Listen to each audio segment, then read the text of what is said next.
Hello, everybody, and welcome back. It is February 6th, 2026, and you are listening to episode 224 of Midnight Film Society. I'm your host, Damian Sherman. Joining me today, as always, is Derrick Duff. On today's show, after finally exiting Dumpuary, Derrick and I will be going over all the highlights and some of the lowlights of the month that was. But before that, we will go over some movie and TV news, discuss more about what we've been watching, and finish up with our Letterboxd Assignments. Right into the show, midnightfilmsociety@gmail.com, Midnight Film Pod on Instagram, Blue Sky, and Letterboxd. Subscribe on Pocket Cast, YouTube Podcast, and Spotify. Rate and review it on Apple Podcasts. Tell a friend, family member, or stranger. What's up, dude? How are we doing? Doing well. As you and I were talking about before the show, here in sunny Southern California, not a cloud in the sky. It's very, very nice, very relaxing, refreshing. Things are good. Yeah. I don't know if I could survive not knowing the seasons. I feel like it'd be a little weird. That's true.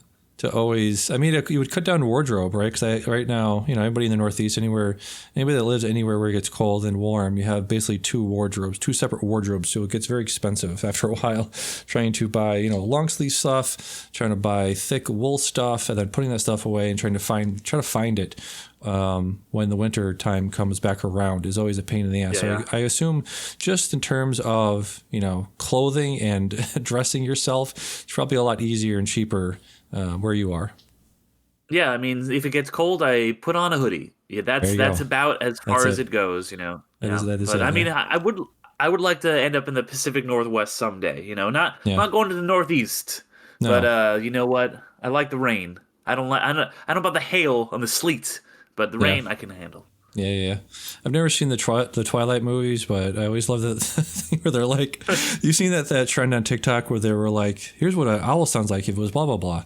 And somebody was like, here's an owl from Twilight. And they go, hoo, hoo, hoo. Yeah. So good. Like, you just imagine you singing that as soon as you land in the Pacific Northwest. Yeah, I mean, I'll have to make a note of that. Like, I remember this thing that Damian said like 5 years ago. Right. All right. Moving on and starting with some sad news this week. Catherine O'Hara, legendary Canadian-born actress and screenwriter Catherine O'Hara, passed away this week at a short battle with an illness at 71. I think people of our generation probably know her best as Mrs. McAllister from the Home Alone movies. Is that the first image? Is the first movie that comes to mind when you think about Catherine O'Hara? I mean, for me, obviously, I'm a big fan of Schitt's Creek and a lot of her recent stuff. I think the first thing I was familiar with for her was probably Beetlejuice. It might have been Home Alone, but Beetlejuice was like a movie I loved as a kid, and her in that movie, and then her voice in Nightmare Before Christmas. Yeah, not a lot of people know that she played Sally in Nightmare Before Christmas. Just an incredible career, in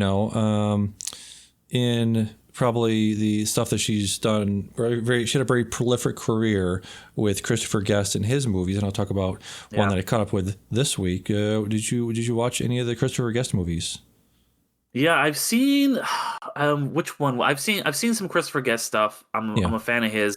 I'm a fan of that whole cadre of performers. I remember seeing which wasn't A Mighty Wind, one of those movies, whichever one came out like 2006, Best in Show, I think maybe it was. Yeah. Or is that it was the Oscar one? It was whatever one was about For the Your Consideration. The Oscars. For Your Consideration. Thank you. Yeah, I remember seeing that because I was in drama in high school, and a bunch of us went to go see that together, and quite enjoyed it. Yeah. He's one of those people you kind of think is always going to be around, and was, obviously very young to pass away at 71. I never watched any of her SCTV stuff. She started there with Eugene Levy, so very heartbreaking for him and for his family and for her family, her friends and family, and everybody involved that knew her. Yeah, and then she was just in the studio, recently. She was incredible in the studio. It's kind of this, I guess, like I don't want to say what's her name from Sony, the former Sony head, like almost kind of like that part. But yeah, she's really good. It's a huge loss. I'm a huge tremendous fan of hers. So really sad to see her go. We lost a great one. Yeah, rest in peace, Catherine O'Hara. So pivoting from that, the independent movie came out this week that I have yet to see. Markiplier is a YouTuber. I've never really been fan of his or perused his YouTube channel too much. I'm not really a Let's Play watcher. I'm more of a Twitch guy, and I'll watch the YouTube stuff we talked about in the past, like long form YouTube video essays and stuff like that. So I'm not really a Let's Play guy in that way. But Markiplier is obviously one of the OG guys. He is very popular in that space. So really fun and heartening to see that he independently financed this movie based on a video game called Iron Lung. And this weekend it made about $21 million on a $3 million budget. So, I'm really looking forward to seeing this, even though, it's probably not really up my alley. What's your take, Derrick? Yeah, I'm excited to see this one. I'm gonna go see it I think Saturday with my girlfriend, who is a big Markiplier fan. I'm not as familiar with him. I haven't really watched his stuff. I'm familiar mostly from him being edited into reaction videos and stuff like that. Oh, yeah. Being as a meme. But yeah, I think it's really cool because I'm always fascinated by video game adaptations in general and the trajectory they've been on the past couple of years. And this one is so cool because it's what I was not that interested. I was like, okay, YouTuber make a movie. We just got one of those the last couple months. With Chris Stuckman made his movie, but then I found out the backstory. I was like, oh, because I vaguely knew about Iron Lung from some video essay or other that I watched, where it's just this guy is in a submarine going through a blood ocean, spooky, very creepy vibes. And I was like, okay, he's adapting this, and then finding out that the reason this movie exists is because he was playing it on a live stream or something. He starts just he's very very tired, so he just kind of starts role playing it, it being ah, yes sir, he's doing he's pretending to be the guy in the submarine, and then people are digging it. He reaches out to the guy who made the game because it's an indie game. And he's after a couple DMs on Twitter, is like, hey, you ever thought about making a movie? So the two of them write the movie. He stars in it. He independently finances it, and then gets it made. So as far just a really cool story for an independent horror game becoming an independent horror movie, and both having a lot of phenomenal success. Of the two indie horror movies that came out in January, this is probably the one that is going to be a little more exciting. I will talk about the other one in what we've been watching. Gotcha. Yeah. And stories like this are kind of the reason when we're talking about the massive mergers between Netflix and Warner Brothers, where, that is a huge story, and it's a huge, blow to movies, mid-budget movies that we talk about that don't really get made anymore. They don't even get financed. They don't even get a chance to be made. So I think this is one of those light in the dark sort of stories you can point to and say, hey, yes, those massive mergers are going to have severe consequences for the industry as a whole. Layoffs, definitely, but just less originality, less risk taking, all of that stuff. So I think stories like these are one of the things you can point to and say that's not, we're not totally doomed right now anyway. Right, yeah. I always lament about the death of mid-budget movies because of big mergers, and they're making all these ridiculous movies that have to be a hit. But then, there are still the low-budget indie movies like this that are still chugging along, that still, they might not be able to have a mid-budget or certainly not a large budget, but they can get a small independent budget and make something cool and creative for a lot less money. And distribute it pretty far, because I thought I saw 4,000 screens. The article I have here maybe wasn't updated at the time, but the article says it was put out on 3,000 screens. Yeah, it was put out on 3,475 screens at the time of this article being written. So that's a part that people, I think, don't appreciate enough, is okay, you can make the movie, you can market it, but then actually getting it out into theaters is also another major hurdle that he was able to clear. Yeah, exactly. And that's, once again, one of the things I will talk about with the other January horror independent video game adaptation that I will talk about is that movie had a really tough road to get. Like, it got made, it got made by the same person. It's the third in its series, and the first one was made by the same person, but it was for a studio. And this one, uh, it was not made by a studio. It was made independently by the same filmmaker, and it was supposed to come out maybe in October of last year. Then, there was like no word on it. And finally, it kind of comes out, gets dropped, and I'll tell you, that one is not on 3,000 screens. So.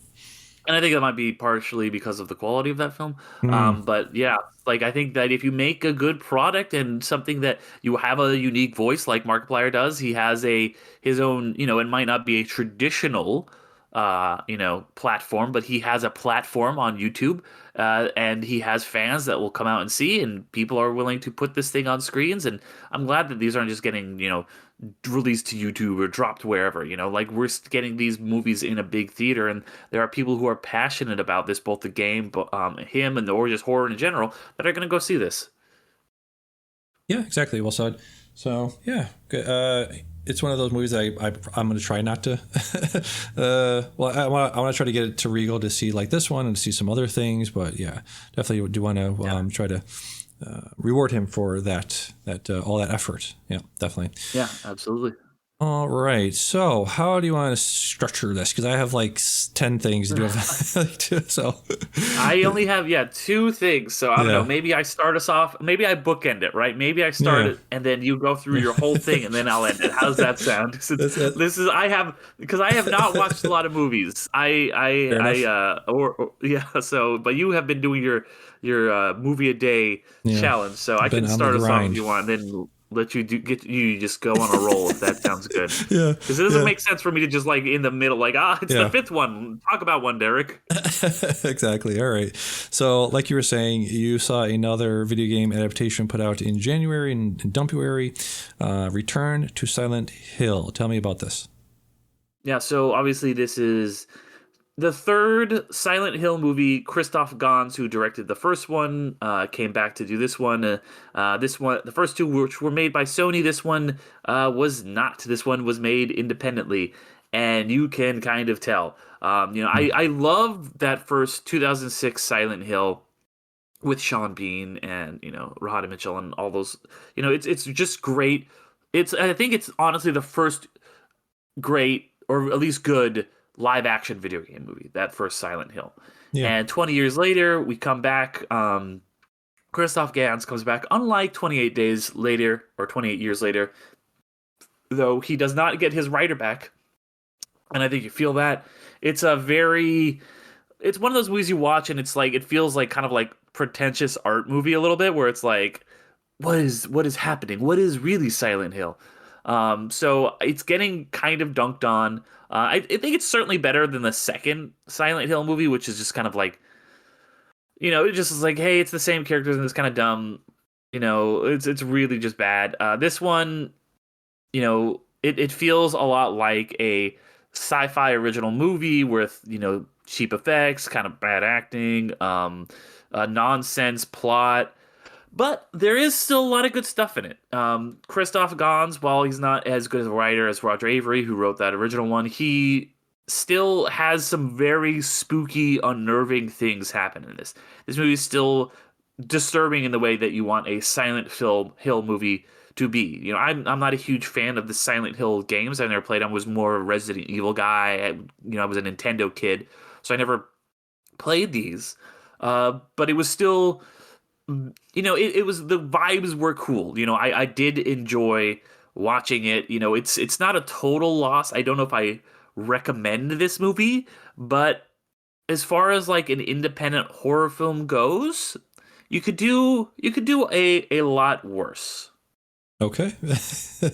You could do a lot worse. Put that in the poster. Yeah. Um, Yeah, that's exactly. I mean, that might be the best review this movie gets, if I'm being honest. yeah. This movie is, people are not liking, and the thing is too, it's not really playing a lot of places. Yeah. I could have seen it. There's this really big AMC near me, like a 30 screener, but I ended up going to Universal, Universal City Walk, just down this, not just down the street, but to like about an a 45-minute drive with no traffic. So that means, probably closer to 2 hours driving up. But because LA traffic. But I met up with my podcast friend JMO because we had covered the original Silent Hill on an episode of Underrated, and we did on an episode of Cross the Second Dimension, my one of my spin-off Patreon podcasts. We did the second one, so I was like, well, we gotta complete the trilogy, and it was one of those things we were like, when is this movie going to come out? Is this a rumor? But it was fun going up to Universal City Walk because that's a really cool theater. They've got the big AMC there. They've got some movie memorabilia. They got some exclusive drinks. I had the Jurassic Waters, which was very good. But yeah, it was a fun experience, if nothing else. What is a Jurassic Water? I don't know. It had booze in it, and I just looked at them. They give you because like I sat at they have like the AMC because you know how most of the AMCs have like their MacGuffins bar. This was like a special Universal City. So they had like a lot of like drinks that were inspired by Universal movies. And I looked at the list and they had all, it's like the Bride of Frankenstein's beverage or whatever the fuck, Yeah. And I was like I was like, well, such a Jurassic Park fan that I got to get Jurassic Waters, And it was blue and it tasted good. So I don't remember what was in it. I think there was maybe Tito's in it or something like that. But it was cool to it was caught up in the movies, the magic of the movies, The magic of the movies. Nice. All right. The movies. Movies. All right. So I got a lot to go through, so we'll go through them, at a pretty quick clip here. Let's see. Let me go through my diary so I can say when I watch these things. So since we last talked, let me see. I don't know. I'm still doing my one movie a day challenge. I'm doing an average, so I'm missed a day, watch through the next day, that sort of thing. I'm trying to keep with another template or another, not a challenge, but another sort of requirement of seeing like filmmakers stuff that I haven't seen in the past for whatever reason that sort of passed me by that I wasn't really in the mood for or old enough or whatever. So yeah, and also Blank Check is doing Lynn Ramsey right now, so I'll start there with Ratcatcher from 1999. If you listen to the Blank Check episode about this movie, you know it's just kind of a bummer. It's kind of a bummer movie about a child growing up in the 1973 in Glasgow and growing up poor and having, bullies around him, and they're assaulting a girl multiple times, and one of the boys dies. And not trying to do too many spoilers, but it's almost a 30-year-old movie at this point, so just putting that out there. Probably going to spoil most of the stuff here today because a lot of it's from like the late 90s, early 2000s. But Ratcatcher, if you want to be a completionist, Lynn Ramsey completionist, if you're somebody that likes, quiet stage dramas from the late 90s, I recommend it for that in that way. It's kind of hard to see. I think I saw this on Canopy. It might be on there. I believe it might also be on Criterion right now. So that is Ratcatcher, the first film from Lynn Ramsey. I also checked out her second feature, Morvern Caller. This film stars one of my favorite actresses, one of my favorite underrated actresses. Her name is Samantha Morton. People might know her best as one of the precogged. Precog. Yes. Yeah, the main one. Yeah, the main precog in Minority Report from 2002. So she did Morvern Caller around the same time. Morvern Caller is a film about a woman who wakes up, and again, this is the first 30 seconds of the movie, so this is not really a spoiler. Their boyfriend commits suicide, and she just doesn't know how to deal with it at all, and doesn't deal with it well, and sort of it's sort of presented in like the first half of the movie and the second half of the movie are very, very different. The first half of the movie is her staying near her apartment and trying to do her normal job, and she finds that her boyfriend left her the manuscript and some money, so she puts her name on the manuscript and takes the money and shops the manuscript around. And while also doing that, she goes on vacation with her coworker, and they have all kinds of, crazy adventures at like a resort place. And the things kind of spiral out from there. So two Lynn Ramsey movies I had yet to see, so I have completed her filmography there. If you're in the mood for that kind of stuff, then I would recommend checking them out. Very interesting. Yeah, I think the only Lynn Ramsey one I'd seen was the last one she came up with last year, "Die My Love." Yeah. Which I was not a fan of. Yeah. No, I can definitely sympathize with that. She's a very, how would you describe it? She's particular. She's definitely I don't know, could we use the word auteur here, because she's kind of writes, I don't know if she writes the movies, she directs them, and has a very specific way about the directing of her movies. Yeah, maybe. I mean, I don't know. I'm not a huge fan of the auteur theory in general, but Yeah. you could apply that to her. I feel like Yeah. it doesn't. That's part of the reason, the auteur theory doesn't get applied to female directors too much because it was from snooty, sexist Frenchmen in the '60s. Give it to her. Why not? Yeah, all right. Next up, we have F1. It was the only Best Picture nominated movie I had yet to see from last year, so that's why that. Excuse me, F1 colon the movie registered trademark. Thank you. Yeah, exactly. As people will probably know, it's directed by Joseph Kosinski, starring Brad Pitt, Damson Idris, Javier Bardem, and Carrie Condon. Tobias Menzies also in here. I mentioned in my review that Tobias Menzies is a guy I really enjoy seeing in things, but in this one he's playing an American, and you can just tell like he is struggling. He is struggling with that American accent in this film. I don't know. It's Brad Pitt is one of those guys, just like Jesus Christ. 6 years ago, he was still a hunk at like 55, and at 60, he's still kind of a hunk. He's got those, crow's feet popping out from the sides of his eyes, and he's looking a little older these days. But he's movie stars are movie stars for a reason. I'll talk a little bit later. Maybe I won't, because it didn't really register at all with me. But watched Jeremy Renner's Bourne movie, and I was like, there is a reason Matt Damon and Ben Affleck and Brad Pitt and who else am I thinking of? Tom Cruise. These guys are capital M movie stars. That's the reason, because they even pushing 60, they still have it. They still have their fastball. They still have their charm. They still have their charisma. So this movie probably got 3 stars just based on that fact of Brad Pitt still being able to deliver all of those things. So movie's fine. Movie good, I guess. You want to see it in 4K on your TV, great. I might have had a higher review of this if I saw it in theaters, but I didn't, so I gave it a 3. So there we go. Yeah. I mean, I saw this in theaters. I gave it a 2.5. This movie, It's not terrible, but it's also just like this movie has no place being nominated for Best Picture. It feels like, it's it's the movie star thing of it all. It's Kaczynski. It's Apple spending a bunch of money on an original thing, but it's based on a sport, but still that's original. I mean, this thing, it feels like a lot of people have pointed this out. I'm one of the first to say it's feels like a legacy sequel for a movie that doesn't exist. It's, I after watching this movie, I feel like I know more about changing tires than I ever wanted to know in my entire life. And I brought this up when I was on a podcast about Speed Racer recently. It feels like it walks the line between it's when it comes to racing movies, you either want them to be very realistic and okay, this is a documentary and this is what happened, or you want it to be Speed Racer, Fast and Furious, where it's just ridiculous over the top things that are not in the real world. This is not a real thing. Where this tries to be realistic, but it also tries to be over the top and we're gonna build this car for battle, And that's, I think, the problem, is that it tries to is in that uncanny valley of racing movies where it's trying to be both. And I'm if you're trying to be cool and wow, look at all these cool races, but also trying to be ultra realistic because this is a movie financed by F1, they're no, you don't understand. The most important thing about the race is the tires, and that's the whole thing. Because I know F1 fans, and they're people don't realize, it's one of those things about the sports that people who are getting into the sport are oh, this is interesting, but it's also more boring than I thought. And they're trying to bring those realistic elements, but also trying to make it have mass appeal.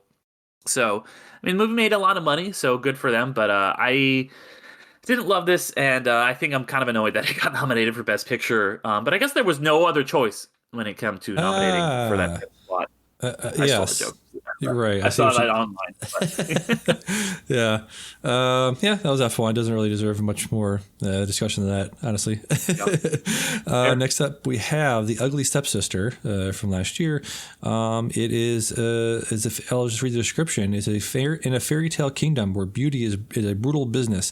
Elvira battles to compete with her incredibly beautiful stepsister, and she would go to any length to catch the prince's eye. So this is, ostensibly a Brothers Grimm fairy tale adaptation of that of Cinderella thing. It's got again, talking about spoilers, it's got that moment where she's trying to put her foot in the slipper, and the poster kind of gives it away, where she cuts off her toes to fit in the slipper, which if anybody's read the Brothers Grimm original, you would know that's part of the central thing about that story. So this is I want to say Norwegian movie. So Swedish movie. So I just feel like there's this like grit and realism and a lack of fear of showing like body parts deteriorating and showing things and depicting women and people and just in different ways that Americans do it. So I was really drawn to it for that reason. Really great performance by Leah Myren. First time saw her in anything. Obviously, she's a Norwegian actress. This movie, I think, it got nominated for best. It was best. What do you call it? Makeup design. I think at the Oscars this year, which is another reason I checked it out. So, but I'm a horror guy. I'm a body horror dude. So, I've been meaning to catch up with this. So yeah, really good if you're into that sick shit. Okay, I am not. So yeah, probably will be skipping this one. Like it's one of those things. It's like it doesn't like bother me, but I'm just like, I'm not interested in it either. Fair, completely fair enough. So there was that. Again, going back to the thing I mentioned before about trying to catch up with filmmakers, works that I have, filmmakers I've really admired, but just haven't seen a lot of their most iconic work. This week I caught up with Steven Soderbergh's Sex, Lies, and Videotape from 1989. If you look at his filmography, it's a really weird hodgepodge up until like 97, 98, 99, when he really gets on that track of what was Out of Sight, and then from that working with Clooney, pivoting that to directly into Ocean's 11, 2001, just off to the races from there. But if you look at Sex, Lies, and Videotape in '89, doesn't really do too much until then. So I'd be very interested to know, was he doing music videos? Was he doing commercials up to that point? Be very interested to know what was going on there. But talking to the movie about itself, stars James Spader, Andy McDowell, Peter Gallagher, and Laura San Giacomo, who people probably know best as her role in Just Shoot Me in the late mid to late 90s. Was a huge fan of her in that. Huge fan of girls with mussy hair, with mousy girls with black horn-rimmed glasses. The Daria type. If everyone's seen the commercial, the animated show from the 90s, Daria. I was obsessed with not just goth girls, but goth and nerdy girls. Yes, please, more of that. This is another movie with James Spader playing a fucking weirdo. She's just. What are the odds? I know, right? I know. That was like one of the major Letterboxd reviews of this movie. It's just like, why is there so many movies with James Spader having sex in weird configurations? He's in this. He's in Crash. He's in Secretary. I'm sure there's others that don't come to mind right now, but it's a really well-made first feature. I'll say that. I've seen a few first features recently. This is probably one of the best ones. So I checked that out. I think that was on maybe on Canopy. I've talked about Canopy a lot recently. Might be on Canopy. Might be on Criterion right now. I think it's one of those that are what's the word? Very well known. That's hard to find. Is Sex, Lies, and Videotape. So if you can track it down, highly recommend doing that. And I also checked out. Yeah. Erin Brockovich for the first time. One of my big blind spots overall of just Oscar nominated stuff, Oscar winners. I really was looking forward to this because I think I've told you last time that I've seen a lot of movies like this on TikTok Reels over and over again. What was the one I saw last time that I mentioned seeing most of in TikTok Reels? Let me see if I can find my diary here.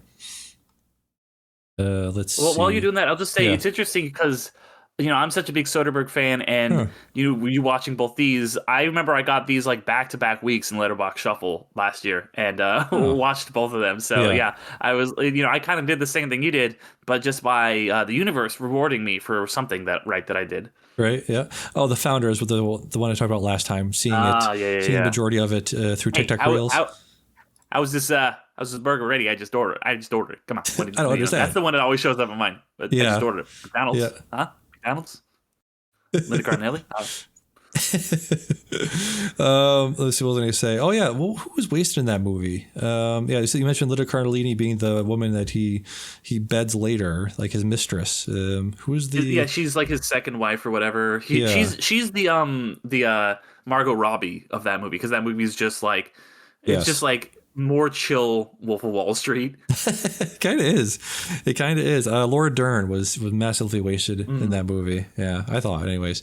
Going back to Erin Brockovich. Yeah, a movie I saw a lot in TikTok Reels. You know, the famous speech she gives where the woman's asking her, you can't possibly know, you know, all these people's names and numbers and locations and sicknesses and children and all of that. And she's like, actually, I do. And then she ends it, and then the woman goes, I think we got off on the wrong foot. And Erin goes, yeah, that's all you got, lady, is 2 left feet and fucking ugly shoes.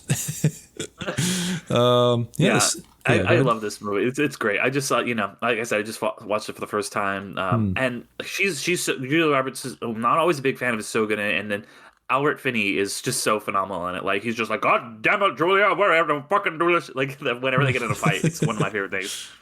Yeah.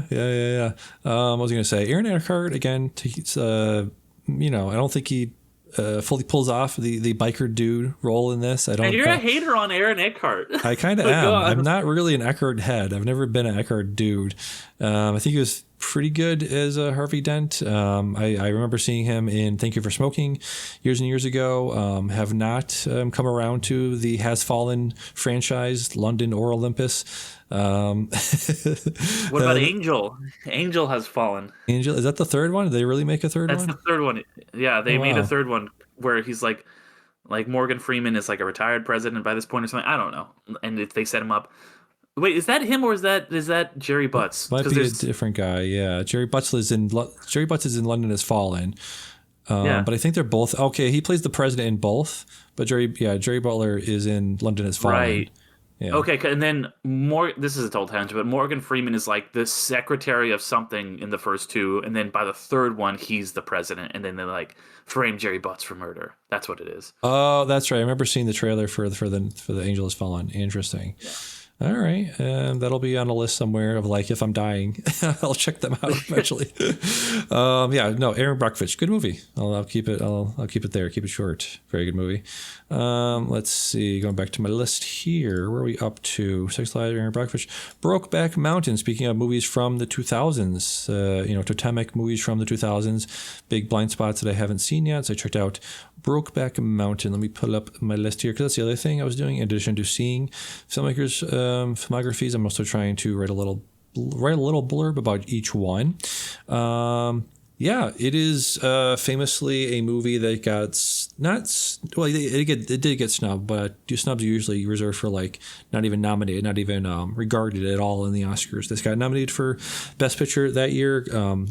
Famously lost to Crash, not the Crash I was mentioning earlier, not the James Spader Crash, but the who directed that other Crash, the racial Crash movie? The 2005 one, I have no Yes. clue. Let me see. Crash from 2004. Paul Haggis. All right. Oh right, Directed. yeah. Yeah. It's famously lost to Crash. I think it is held up as like, oh my God, that's one of the worst losses. Up there with Goodfellas losing to the Wolf movie, Dances with the Wolves, and many others, many others. But yeah, this is an incredible film. It's also talked about as being one of Heath Ledger's last roles. I think Heath Ledger was incredible in this. I think Jake Gyllenhaal is one of the best working actors today, but I think it's one of those movies where Heath just didn't overpower him, didn't overwhelm him. I think it's one of those like Heath was working at like a 9 and Jake was like at an 8. I think Jake was really well cast in this as the more relaxed one, as the more fun one, because I think that's part of his personality. So I think it was a really smart choice to cast him as Jack in this, and Heath as the more stoic, the more closed off one. Michelle Williams, obviously, Heath and Michelle met on this movie. Anne Hathaway, I forgot was in this movie. I think she's really, really well cast in this. Speaking of Linda Cardellini, she comes into this pretty far into the movie. Yeah, this is just a great an adult drama, the kind that don't really make anymore. Really, it's also a movie that is held up there as one of the greats of all time. So it did feel like, okay, I got to see this. It felt, going into it kind of like homework, not in like an historical way, not in like a, big historical epic way, but just like, okay, I know it's a cry fest. I know it's, a tough sit. I know I heard about kind of how it ends, but I wasn't really ready for it because it does very much come out of nowhere. Derrick, have you seen it? Before I keep prattling on, Derrick, have you seen I have Brokeback not Mountain? Seen Brokeback Mountain. It's been on my list for a long time, so please don't spoil it. Okay, yeah, no, I won't. I know it's sad at the end. Great movie. Yeah, I highly recommend checking it out. I'm trying to figure out where, again, so many of these movies I'm talking about today are unfortunately only rentable for like $4 on these services. I don't know, Canopy again? Try Canopy because they usually have a lot of these ones that are not in heavy rotation on other streamers. But great film, Brokeback Mountain. Yeah, let me see it because let me just pull it up here. It looks like I'm not seeing any services that it's on. It looks like you have to rent this one. So that's a shame. It's not streaming anywhere. Yeah, that's a shame. All right, couple more here. Checked out The Doom Generation. Speaking of directors I've always wanted to check out, Greg Araki has a new film out this year called... Let me see where it's just debuted at Sundance. I want to say people gave it generally positive reviews. Oh, the movie is called "I Want Your Sex." His first movie in 12 years. Stars Olivia Wilde, Cooper Hoffman, and Daveed Diggs, and Charlie XCX. Speaking of The Moment, the movie coming out this week. Yeah, The Moment. This is her moment, I guess. But yes, the movie I saw this week is The Doom Generation. Came out in 1995. It is an independent black comedy drama thriller. Co-edited, produced, written, directed by Greg Araki. So definitely gets that auteur director thing on there, doing all that stuff. And it is, if you've never seen a Greg Araki movie, and definitely not one from the mid 90s, this is dripping with 90s stuff, 90s music and fashion and phrasing, and using words you probably not use today, just casually just ripping them off. It is essentially, if you just want like a summarization, it's kind of is just what's the Tarantino movie about the criminals on the run? Natural Born Killers? Natural Born Killers, yeah, but more like with, sad 20-somethings just being emo and being grungy about it. And they aren't doing the killings. It's this drifter they pick up, and he's doing all the killings. But yeah, they're on the run from, cops and other gang members. And what is the guy's name? I think he just passed away recently.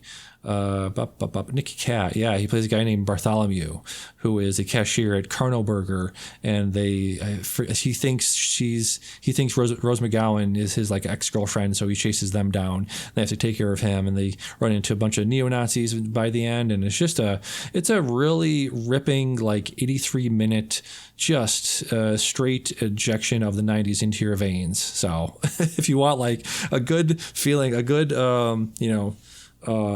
slice of what the 90s was like, check out The Doom Generation. I know for a fact this is streaming on Canopy right now. Okay, very nice. Yeah, this is a movie that I've heard of, but didn't really know what it was about. Like, I feel like I've seen the poster a lot, but this is one I can have to add to the list. Yeah. Two more here. I watched Playtime this week just because I've heard it's one of those on the greatest films of all times list, 100 greatest films list. So I decided to finally check it out. This is directed by Jacques Tati, famous, iconic French filmmaker from the 60s. It is a satirical comedy film. Now, I did not like this film very much, and I did not like it for a very specific reason. I've watched. Let me pull up my diary again, because I've watched something very similar, and I also did not like that movie for a similar reason. Man with a Movie Camera. I think I talked about this last time. So Man with a Movie Camera, and another movie that I can never pronounce and I can never spell. So I'm like, what is this called? It was Kawanaskwaki, that movie that's all like stock film, not stock footage in the sense that he, the director just took images that weren't his own. He filmed everything, but it looked like stock footage. It looked like, National Geographic type of thing. And that's really what put me off from that movie, and also from Man with a Movie Camera, where I think movies like that are, if I was up to me, they'd be like put in a capsule. And if aliens came to Earth, we would show them these movies to be like, here's a good summation of what Earth is like. Is what human civilization is like. Is what society was like. It's where we're at with technology.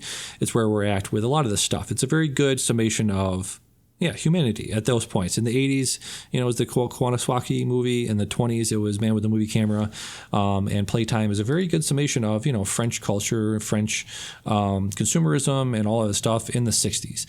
I don't care. It's just, there is not even a loose narrative. There really is no narrative to this movie. I mean, you're following one guy as he's going to this giant, office building. It's obviously a commentary on the impersonalness, the sterileness of, at that time, modern culture, of modern corporate culture, of, all that stuff. And I'm like, I am watching this, and it's, 20 minutes in, 30 minutes in, 40 minutes in. I'm like, I get it. I see what you're doing there. There's one part where he meets a guy he knew from the war, and he takes him in his car, and they drive to the guy's apartment.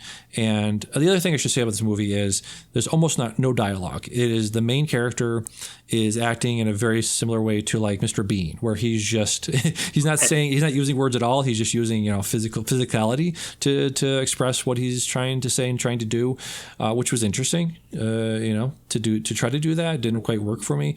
But again, going back to the scene with the guy brings him back to his apartment with his wife, and the guy has a TV, and he introduces him to a wife, and they sit down and watch TV, and then the camera pulls back out into the street, and from the street view you can see, they're all in these blocks. They're all in these uniformly designed blocks of apartment buildings and apartments, and you can see into all of them. There's this giant, the window looking out to the street is the entirety of the apartments. So you're like getting very good view, very good observation of what he's trying to say. Yeah, modern life is just these cookie cutter boxes, and we're all in our boxes, and we're all just machines going from one box to the other. Yeah, I get it. It's just every scene and every environment is doing that. I did very much actually enjoy this movie's last like 30 minutes, because it gets into about a diner that has clearly just opened, because the walls are all unfinished, and there's a construction guy trying to figure out the size of the window that the food has to come through.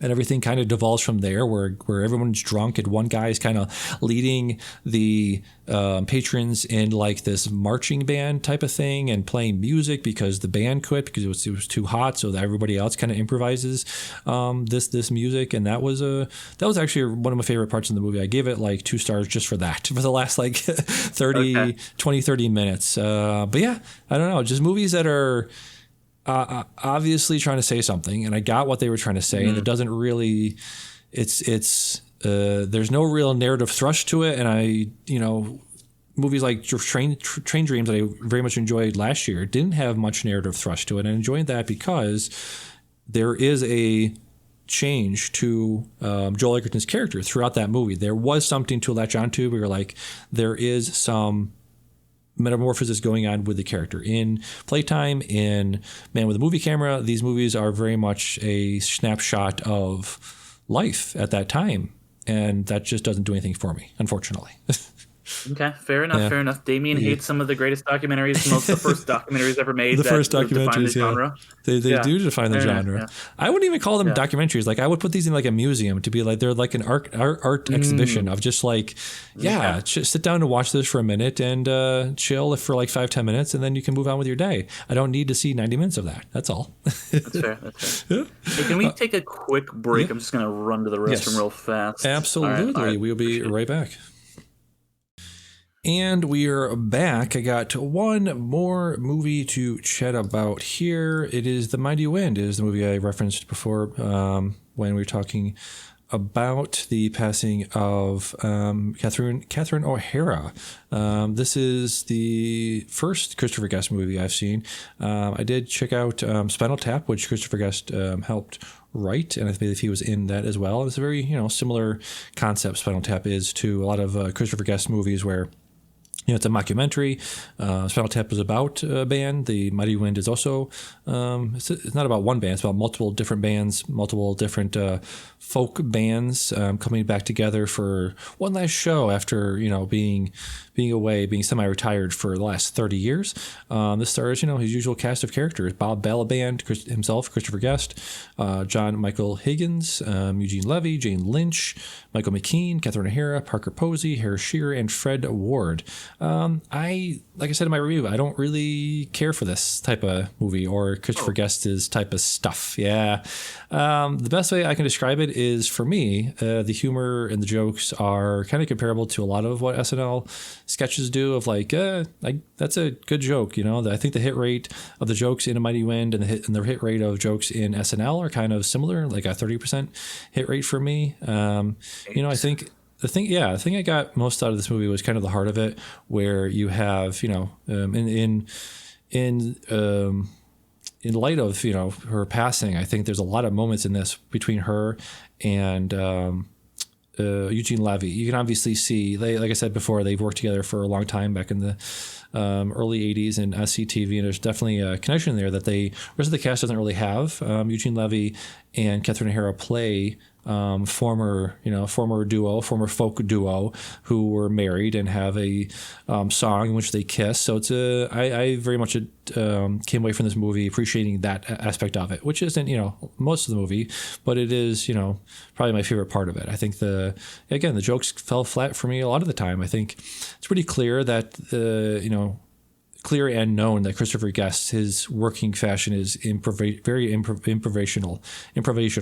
And so you can kind of see that as they're, doing their dialogue and chatting. There's clearly just these scenes where they're like, oh yeah, let's run with that idea. Yes, clearly that's a fun avenue to go down. And I'm like, yeah, oh, it's fine, I guess. The jokes are fine. It's also kind of PG. I don't really know why. I think there were some, it felt like a Mormon or a very religious person made this movie. So yeah, I just didn't connect with this movie really at all on the humor level, but I did very much appreciate seeing Catherine O'Hara and Eugene Levy,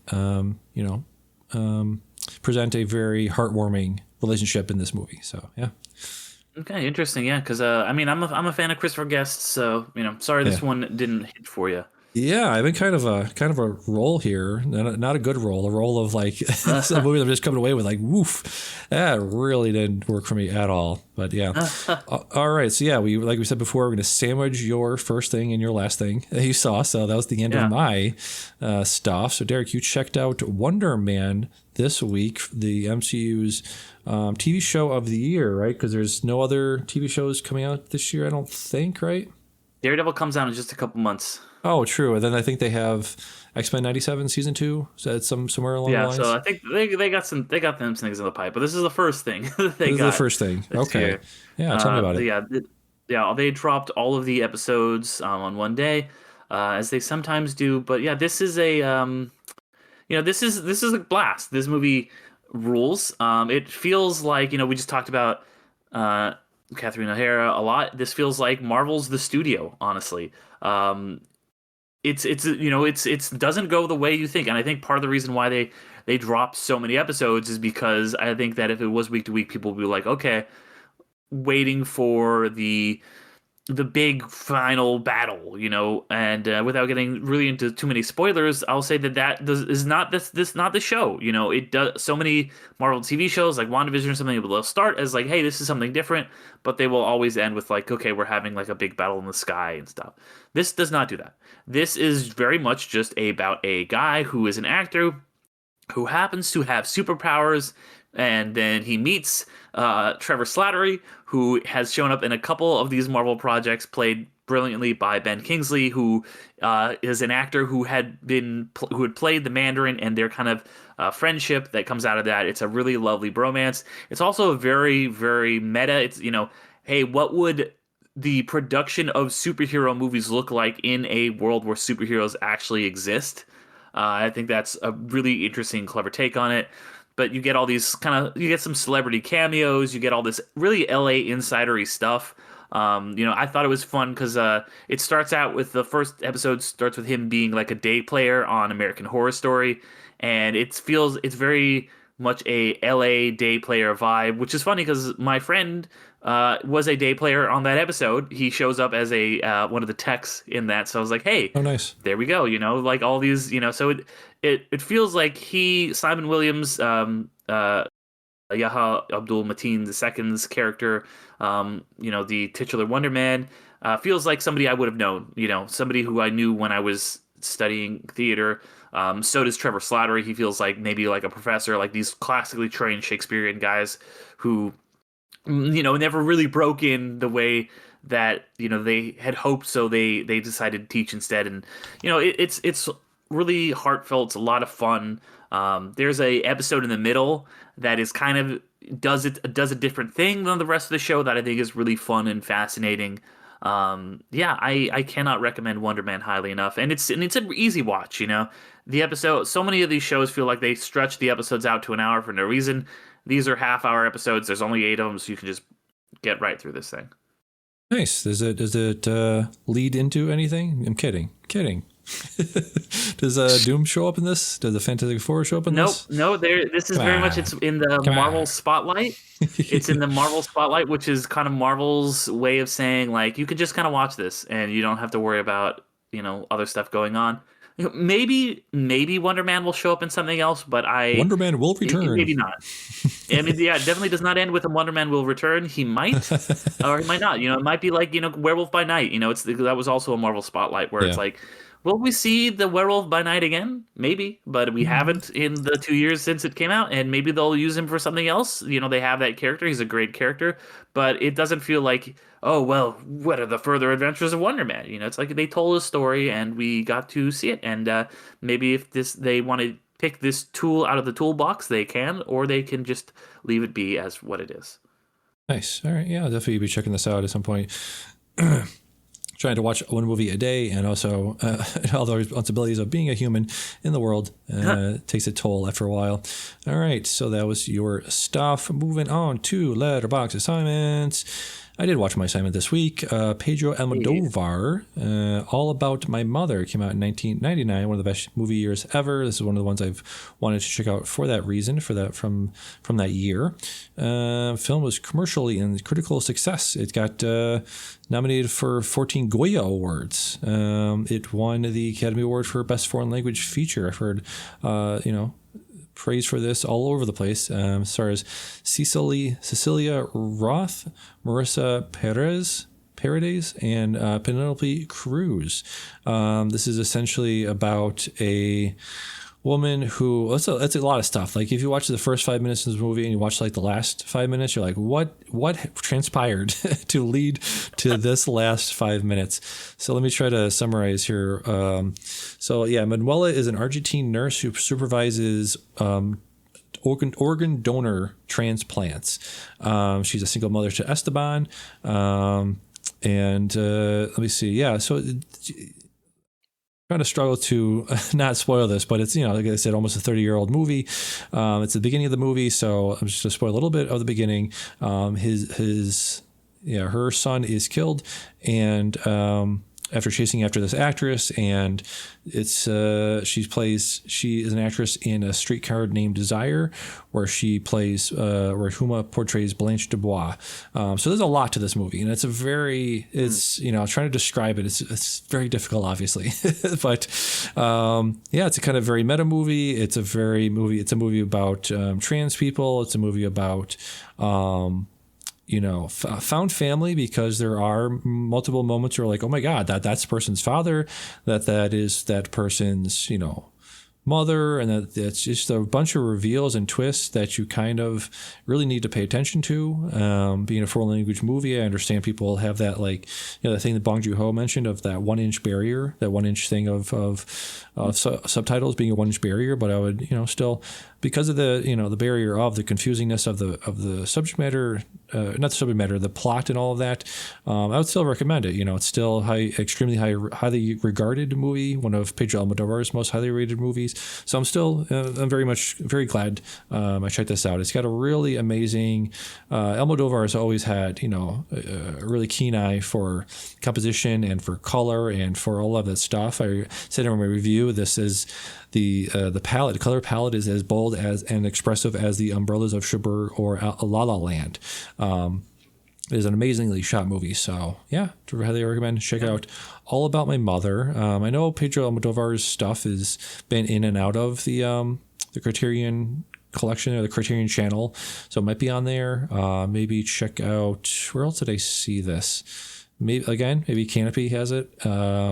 Yeah, not really sure. You need to just go on Just Watch or Just your Watch, Letterboxd. Yeah, because Letterboxd Pro has it. It looks like this one is not streaming anywhere. You got to rent it. Yeah. All right. So just rent that if you want to. Yes. Yeah. All Yeah. right. Yeah. And I remember it's interesting. Almodovar had like a whole exhibit at the Academy Museum when I went a couple years ago. Still have not seen any of his stuff. I need to. So whether it's this one or another one, I need to watch some of his movies because it feels like a big blind spot. Yeah, absolutely. All right, your assignment last time was Philomena. I did check this out within the past 5 years, I want to say. Directed by Stephen Frears, stars Steve Coogan and Judi Dench. What'd you think of Philomena? This is a movie that you or Dave Chen would probably describe as perfectly cromulent. This movie is, it's fine. It doesn't really. It's one of those hey, this is based on a true story type movies where, there's going to be some emotions, there's going to be some drama, there's going to be some tears, and but it's not going to really challenge you in any way. It's it's an interesting, fun story with some good performances and some laughs and all that stuff. But it's nothing. It's nothing new. It's nothing you haven't seen before. But it's an enjoyable, hour and 40-minute watch. Yeah, I don't regret watching it. It's a good story. It's a good true story. Both lead performers are really great. It highlights a kind of injustice that had happened. But yeah, it didn't stick. Didn't stick. Gotcha. Yeah. All right. So that was your assignment there. Let's go to our watch list. And as part of the show, we go to our watch list and hit shuffle and find out what we'll be watching for next time. Go to my watch list and hit shuffle, see what I get. Bloop. I got A Battle of Algiers. All right. Nice. Yeah. Came to prominence in the movie of the year. Well, most likely going to be the movie of the year. One Battle After Another was mentioned. The movie was mentioned prominently in that movie. So yeah, definitely want to check this thing out. Let's see. Again, my baby Canopy streaming on there right now, so I'll be checking that out there. Yeah, curious to see what you think about this based on, it's not quite a documentary, but there's documentary elements of it. So I'm curious to see what you think about this thing. Yeah, was that called Cinema Verite, right? Something like that, yeah. Something like that, yeah. All right, Derrick, spin your watch list. Let me go. What you get? Oh, all right. I got the 2001 Ryan Gosling starring movie where he plays a Nazi Jew, The Believer. Oh, Jesus. So, a white supremacist Jew played by Ryan Gosling. So, probably going to be a pretty intense movie. The poster is him Zeke Heiling with a Star of David on him. So we'll see how this goes. This one is on Canopy, however. Nice. Yeah, they got quite the catalog over there. The Believer. Yeah. All right. I know I misspelled that. Yeah. There we go. The Believer. Okay. So that's our... All right. We'll see how this goes. Yeah.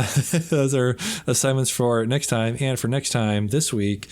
this week being February 6th, releases are some weird stuff. A movie I'd only heard of for the first time when doing research for what's coming out this week. A movie called Solo Mio. So this movie is...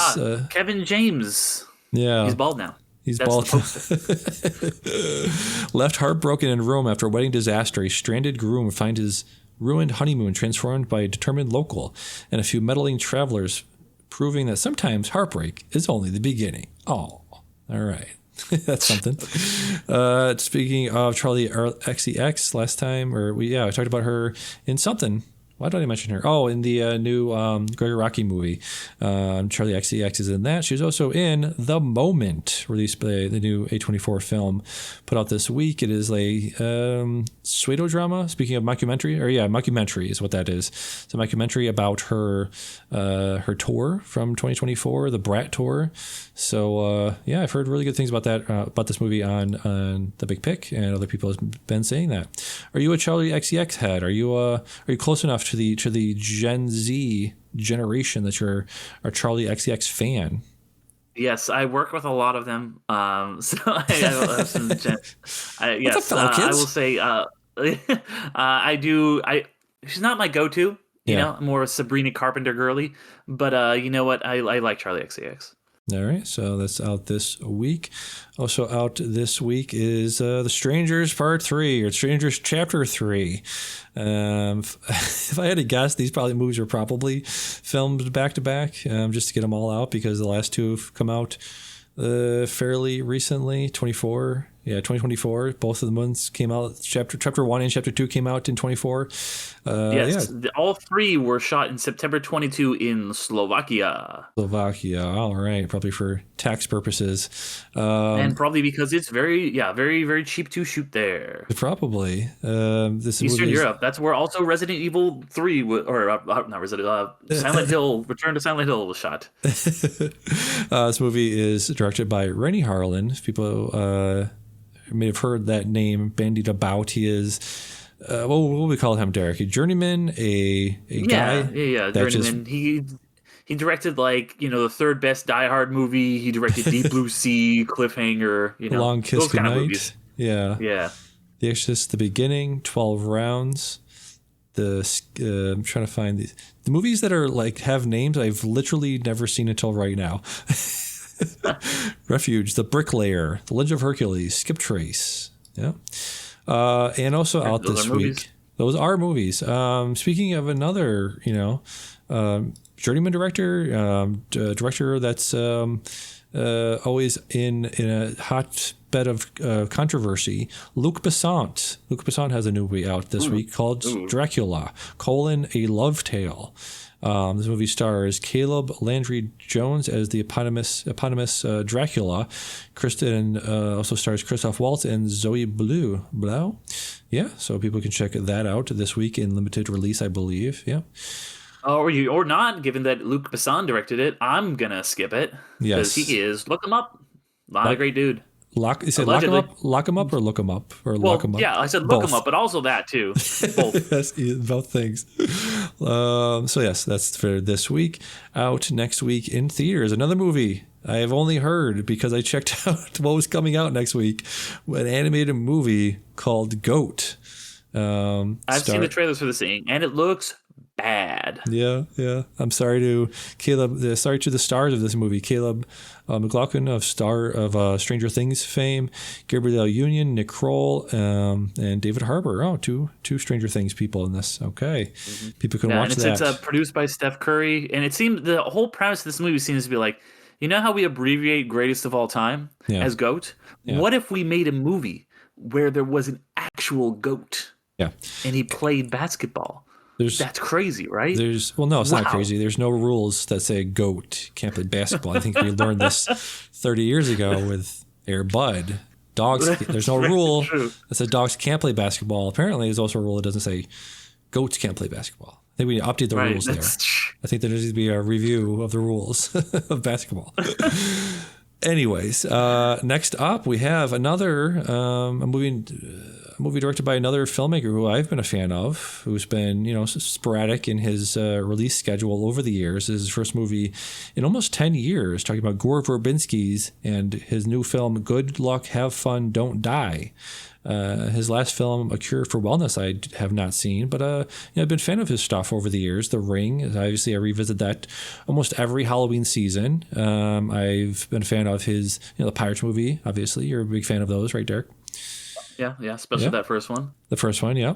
So yeah, this movie stars Sam Rockwell, Haley Richardson, and Michael Pena, and Zazie Beetz. The premise is a man from the future travels to the past and recruits patrons of a Los Angeles diner he arrives in to help combat a rogue artificial intelligence. So, the original script, good actors, good directors, sign me the fuck up. Yes, absolutely. Yeah, it could be good. Could be good. Yeah. Speaking of a movie I don't think it will be good, we have Crime 101, starring Chris Hemsworth, Mark Ruffalo, Halle Berry, and Barry Keoghan.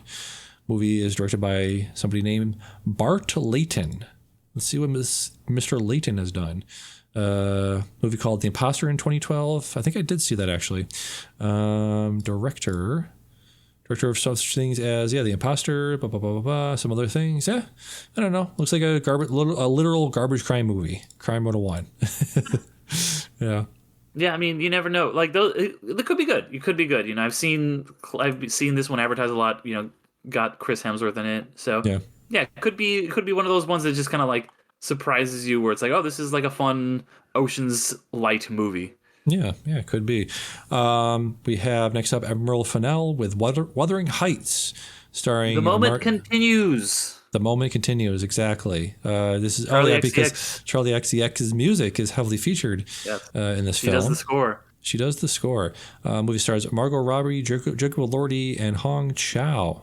Never, there's several things that I've never been on my radar. Emily Bronte adaptations or annotations. You spelled it wrong. I'm gonna fix it here in the doc. I'm gonna make this correct for you. Thank you. There we go. There you go.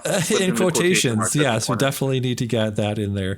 What was I going to say? Yeah, I never, I've enjoyed stuff like Pride and Prejudice. I know that's not a Bronte book, that's a Jane Austen book, but yeah, rom-coms and period romance things. I am a typical boy, I'm a typical man, just never engaged with that stuff before, but maybe I'll check this out if this is playing at my Regal so I can get in there for free. Is this something that's on your radar, Derrick?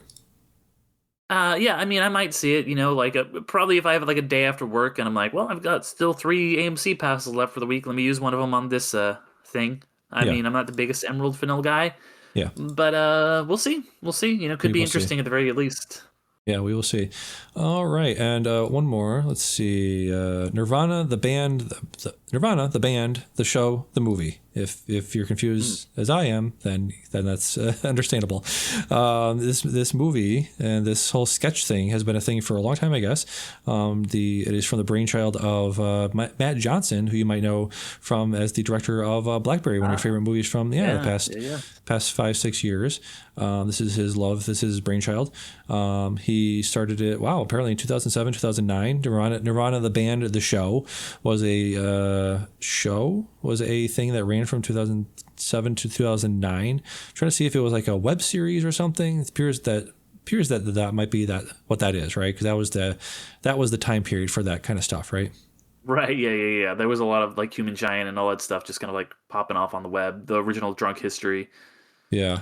The heady days of the late 2000s. Yeah. So yeah, definitely want to check this out. Again, that's another thing in limited release next week. All right, with all that stuff, plugging a podcast. I actually my blog that I've been plugging this whole time, I've been plugging it wrong. It's not Damian.Sherman. It's just DamianSherman.medium.com. Go there for my blog posts. I did the huge blog post almost a month ago now, but I'll be trying to do more stuff regularly with that. Check out my Letterboxd. I hit 2,400 followers, so I am now resetting the clock there, resetting that to 100 away, and I'm 100 away from 2,500 followers. Go to Film Essayist on YouTube, Spotify for podcasters. Go to Discord to chat me up there. I am Punk Trash on Letterboxd Discord, Blank Check Discord, and check out all the stuff. I'm also Midnight Film Pod on TikTok. I found, Derrick, I don't know if you've done any slideshows on there, but I found they perform really well. I got almost 800 views on the slideshow of my favorite stuff from last month. I literally just take a screenshot with my phone of my Letterboxd and just post things on there of my reviews, and they do pretty well. So if you want to check out my stuff there, do that. Derrick, what you got to plug? So my plug, as always, is the Underrated Movie Podcast, where I talk about films that are underrated, underappreciated, and ones that have flown under the radar and passed most people by. Last week, I talked about Bringing Out the Dead, the Martin Scorsese directed, Nicolas Cage starring movie from, once again, the one of the greatest movie years ever, 1999. Talked about that with Ryan Estrada, so that was a lot of fun. And next week for Valentine's Day, I'm going to be talking about the indie film from 2014 from Sam Esmail, Comet. So check those out. Check out also Infinity Stones and Dragon Bones, where I talk about Marvel stuff. I did a whole episode on Wonder Man there, and then I did also a bonus episode on the aforementioned Return to Silent Hill that came out on Underrated's feed. So just go to underratedmoviepodcast.com or look up Underrated Movie Podcast anywhere to get that stuff. Yeah, both busy little beavers with all that stuff, in addition to a full-time job. So yes, there's support that. us any way you can. Write reviews and all that stuff. Tell a friend, all that stuff. All right, Midnight Film Society. I've been Damian. I've been Derrick. And we'll see you next time. Bye-bye. Bye.